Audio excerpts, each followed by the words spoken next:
I'd like to begin with a list. Low body weight, less than 85% of normal weight for height and age. Intense fear of becoming obese even as individual is losing weight.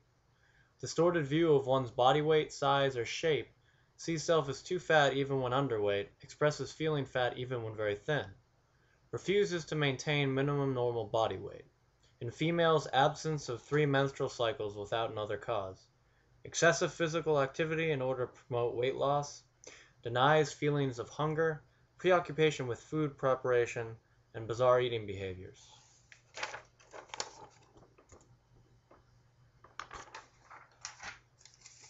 And then, of course, there's this.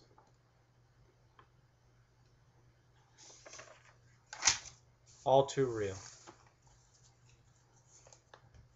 It started out slowly. I would choose to skip dessert or skip breakfast, neither of which seemed like a big deal. But over a span of several months, my anorexia began to consume my life. It did help that I was athletic and skinny going into my freshman year of high school, because even when I lost the weight, it was hard for people to notice. Even if people did notice, I could simply say that I had lost the weight as a result of sports.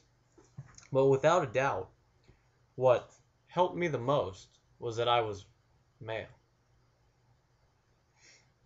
Male anorexia is primarily unknown to the public, yet it affects 19 to 30% of all anorexics, and it has a mortality rate of 15%.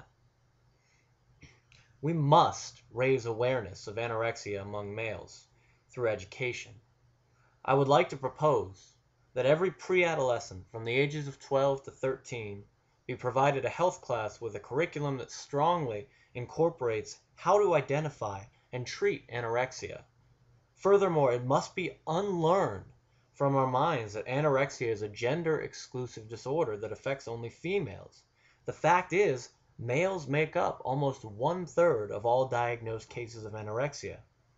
If we do not raise awareness through education, males with anorexia will go undiagnosed and suffer severe consequences, with the most extreme, of course, in 15% of all cases, being death.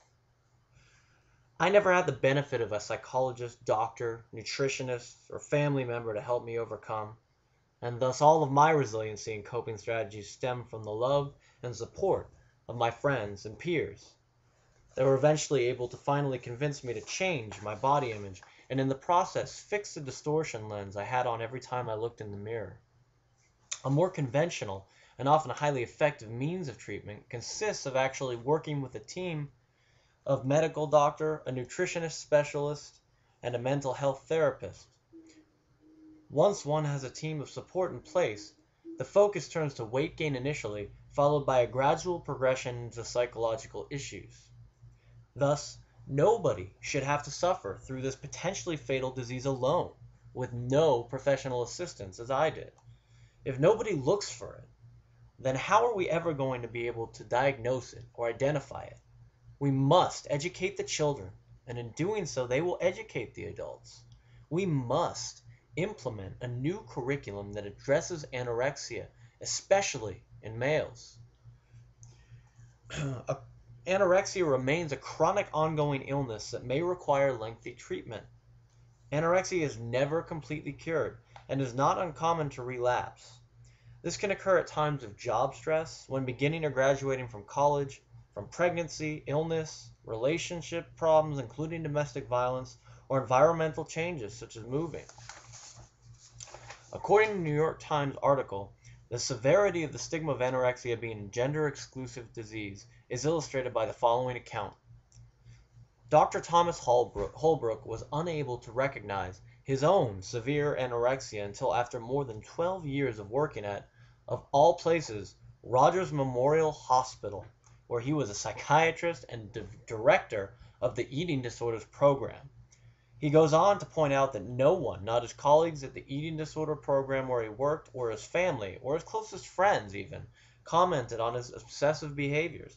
He walked 6 hours a day and often survived on a few rice cakes for lunch, and this is typical of men's experiences with eating disorders. Dr. Holbrook goes on to say that men appear less likely than women to recognize their symptoms as those of anorexia or bulimia and seem more reluctant to seek professional help.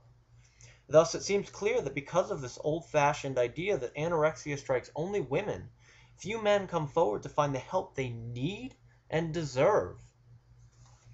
Anorexia itself, known to doctors as anorexia nervosa in its most devastating form, is an eating disorder that causes one to limit or eliminate one's food and oftentimes liquid intake.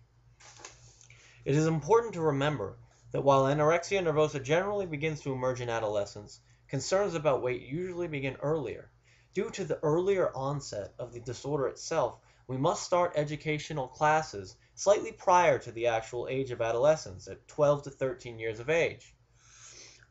I had gone from 5'11", 165 pounds, to 5'11", 131 pounds in the span of about 6 months.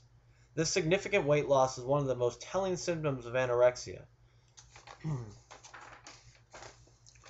Anorexia is a serious psychological disorder that affects primarily adolescent females and males, and is a difficult disorder to diagnose because of the sufferer's usual obsession with hiding the disease.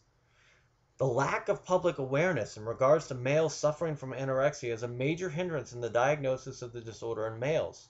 I was fortunate enough to overcome the disease and work it into remission, but there are many, many who are unable to and will die from it. When people hear the term anorexia, many automatically assume that the person suffering from the disorder is female. It is important to note that of cases diagnosed in older adolescents, 19 to 30% are males. Also, due to the common misconception that exists within society that anorexia is a woman's disease, men who are suffering from anorexia, such as myself, are far less likely to be diagnosed. Furthermore, it is society's lack of awareness regarding anorexia that has strongly contributed to the stigma of anorexia being a gender-exclusive disease. We must educate our youth so that they do not fall victim to the disease, and so that should they fall victim, especially if they are male, our youth would have a chance to understand what it is they are truly suffering from. In conclusion, I would like to end with a quote that struck me as a disturbing bite of reality that can only be changed through implementing pre-adolescent education on anorexia. Quote, "In American society, the disorder is supported by a cultural paradox. Food is abundant and used lavishly for purposes other than survival, and on the other hand, slimness is highly valued." My references are Elmore, 2001, Anorexia Nervosa, Finding the Will to Eat; Good, 2000, June 25th, Thinner, The Male Battle with Anorexia, The New York Times on the web; Reese, 2004, Eating Disorders, retrieved December 5th, 2009, in Issues for Men with Eating Disorders, retrieved December 3rd, 2009. I apologize for going over the designated time limit, but I felt that it was necessary to get this point across, and that there should be no time limit to explain such an important disease as anorexia, especially when it is such a prevalent issue in males, yet so highly overlooked. Won't you join me to help us implement this education so that no one else ever has to see their son, their grandfather, their father, or any male they know have to go through something like this? That was me in high school. Thank you, ladies and gentlemen. Good night.